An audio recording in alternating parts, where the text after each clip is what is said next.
भक्तवत्सल भगवान की जय। राधा रानी सरकार की जय। सतगुरुदेव भगवान की जय। द्वारकाधीश की जय। भारत देश की जय। समस्त भक्तानुराग आप सबके हृदय में विराजमान भगवान करुणा सिंधु कृपालु कृष्ण को मेरा अति विनम्र प्रणाम। आप सबका मंगल हो और भगवान की कृपा आपके हृदय और आपके परिवारजनों तक पहुँचे, आपके परिवार का मंगल करें। भक्ति पथ हमें राह दिखाता है। भक्ति पथ हमें केवल यहाँ की राह नहीं दिखाता, बल्कि हमें यहाँ से जाने के बाद की भी राह दिखाता है।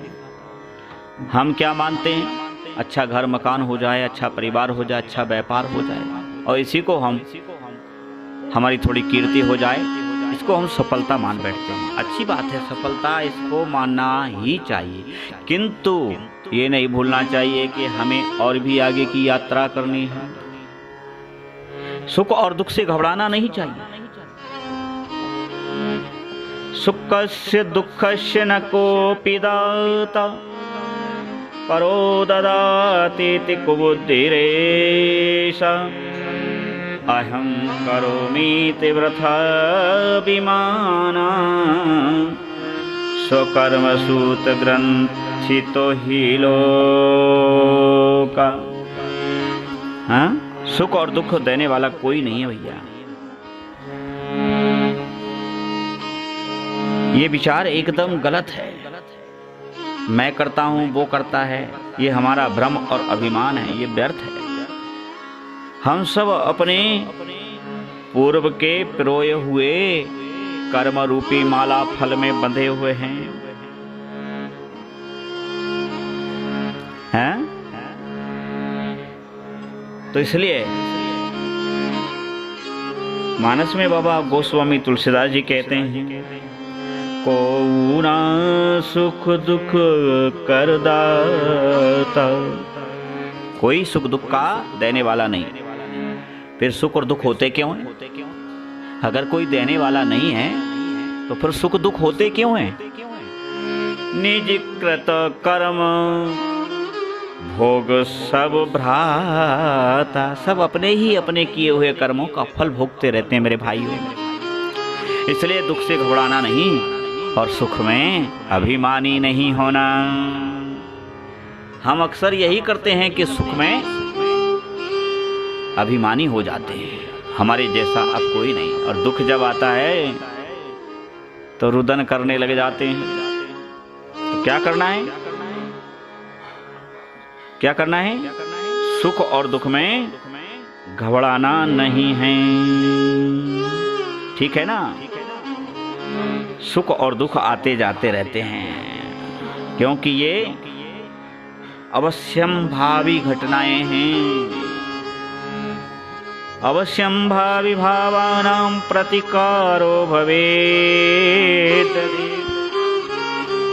तथा दुःखेन लिप्येरन् नलराम युधिष्ठिरः। समझे? कष्ट तो राम पर भी आए, बलराम पर भी आए, कृष्ण पर भी आए, युधिष्ठिर आदि ने कितने दुख सहे, किंतु बस यही है कि कर्म पथ से विचलित नहीं होना चाहिए। इन महापुरुषों के चरित्रावली हमें प्रेरणा देती है कि हमें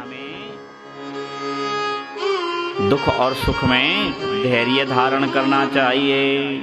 अब देखिए आनंद की बात, एक शिक्षक महोदय एक महाविद्यालय में पढ़ाते थे। वहीं उनका एक बहुत प्रिय छात्र पढ़ता था।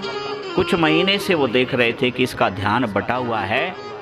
बहुत चेष्टा करते शिक्षक महोदय, किंतु छात्र तस्य मस नहीं होता। एक दिन उन्होंने उस छात्र से कहा कि क्या कल तुम मेरे घर आओगे? तुमसे आवश्यक बातें करनी है। छात्र ने कहा, अवश्य गुरुजी, आऊँगा।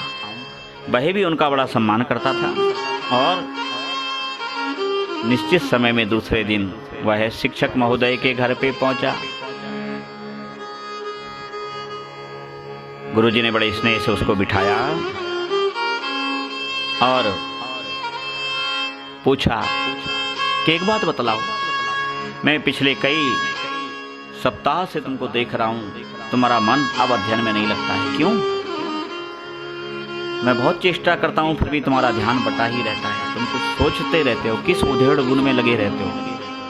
तब उसने कहा कि गुरुदेव, मेरे परिवार में, मेरे जीवन में कुछ ऐसे दुख अघटित घटनाएं घट गई जिनके चलते मेरा मन सदैव उन्हीं में रमा रहता है और मेरा चित्त किसी भी कार्य में नहीं लगता। शिक्षक महोदय ने कहा कि अच्छा एक बात बताओ, आज गर्मी अधिक है, शिकंजी पियोगे? छात्र ने कह दिया कि जी गुरुजी। अब छात्र से बातें भी करते जा रहे हैं शिक्षक महोदय और शिकंजी भी बनाते जा रहे हैं। शिक्षक तो शिक्षक थे, जानबूझ करके नमक ज्यादा डाल दिया और जैसे ही शिकंजी छात्र के हाथ में आई और उसने जैसे ही पहला घूंट भरा तो एकदम उसका मुंह बन गया, बहुत कड़वा लगा उसको, नमक अधिक था। लेकिन शिक्षक सामने थे, उनको बुरा ना लगे तो वह पहला घूंट निगल गया और शेष शिकंजी नीचे जमीन पर रख दी। छात्र की ये चेष्टा देख करके शिक्षक महोदय ने पूछा कि क्या बात है, शिकंजी अच्छी नहीं लगी? उसने बड़ी विनम्रता से कहा कि गुरुदेव, इसमें नमक अधिक पड़ गया है, ये कड़वी हो गई है।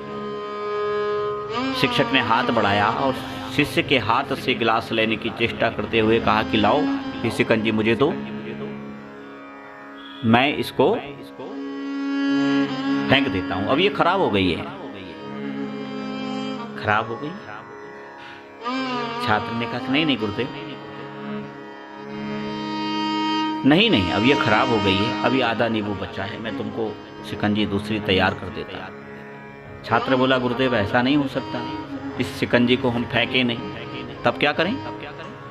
आप कह रहे हैं आधा नींबू बचा है, वह नींबू और एक गिलास जल हम इसमें मिला लें और थोड़ी चीनी डाल दें तो इसका स्वाद फिर से अच्छा हो जाएगा और ये फिकने से बच जाएगी, व्यर्थ होने से बच जाएगी।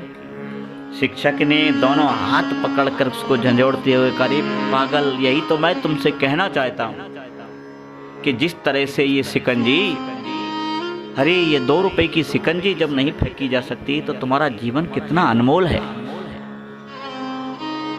क्या तुम फिर से अपने इस जीवन में मधुरता का जल, धैर्य का नींबू का रस और अपने कर्म रूपी सफलता का चीनी मिला करके इसको फिर से मधुर नहीं बना सकते? छात्र समझ गया कि जब शिकंजी को फिर से अच्छा बनाया जा सकता है तो जीवन को क्यों नहीं। और उसी दिन से छात्र इतनी तत्परता से शिक्षण में लगा कि उसने एक दिन अपने मंतव्य को प्राप्त कर लिया। कहने का तात्पर्य यही है भक्तों कि भगवान के बनाए हुए संसार में सुख और दुख दोनों पार्ट हैं। कभी हम सुख में रहते हैं, कभी दुख में रहते हैं, कभी समान स्थिति रहती है, इसलिए कभी भी दुख से घबराओ नहीं और धैर्य रखो कि दुख आया है तो बहुत शीघ्रता से हमारे जीवन में पुनः सुख भी आएगा, क्योंकि भगवान के दिए हुए दोनों हैं सुख और दुख। तो भगवान का भगवान पर सौंपते हुए जीवन को जीते रहना चाहिए और आनंद करते रहना चाहिए। बोलिए भक्तवत्सल भगवान की जय, द्वारिकाधीश की जय, सद्गुरुदेव भगवान की जय।